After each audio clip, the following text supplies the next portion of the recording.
Le verre, ça représente surtout une matière exigeante, une matière aussi qui demande une présence totale lorsqu'on travaille avec elle. L'intérêt de cette matière, c'est qu'elle laisse aucun espace, ni de temps, ni de réflexion lorsqu'on démarre le travail avec elle. C'est-à-dire dès qu'on démarre une pièce, on ne peut pas interrompre la pièce, réfléchir, puis reprendre la pièce. Et voilà, il y a une intensité dans la relation à cette matière qui me convient parfaitement. J'ai commencé à travailler dans le verre à l'âge de 18 ans, lorsque j'ai décidé d'arrêter mes études. J'ai démarré immédiatement dans le métier en tant qu'ouvrier verrier chez un artisan. Puis j'ai appris pendant 12 années en France, en Allemagne, aux États-Unis, au sein d'une dizaine d'ateliers. Et puis j'ai démarré mon activité après ces 12 années d'apprentissage. Donc j'ai travaillé en solo pendant à peu près 5 ans.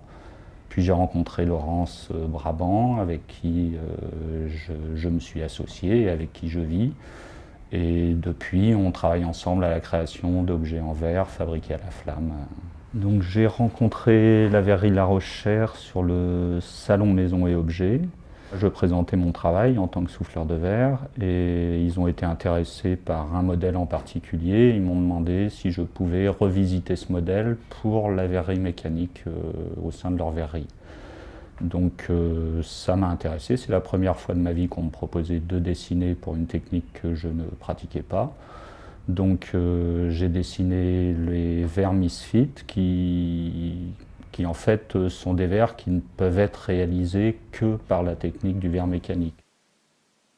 Quelques années plus tard, ils se sont adressés à moi pour essayer de dessiner un seau à champagne et des flûtes qui soient réalisés dans leur atelier de verre à la main. Là, j'ai essayé de valoriser les savoir-faire et d'essayer de permettre aux verriers qui travaillent à La Rochère d'exprimer vraiment leur savoir-faire sur ces objets-là.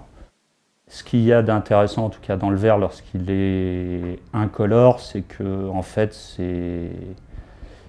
c'est presque dessiné entouré du vide. En fait, c'est mettre en valeur du vide ou mettre en valeur un contenu.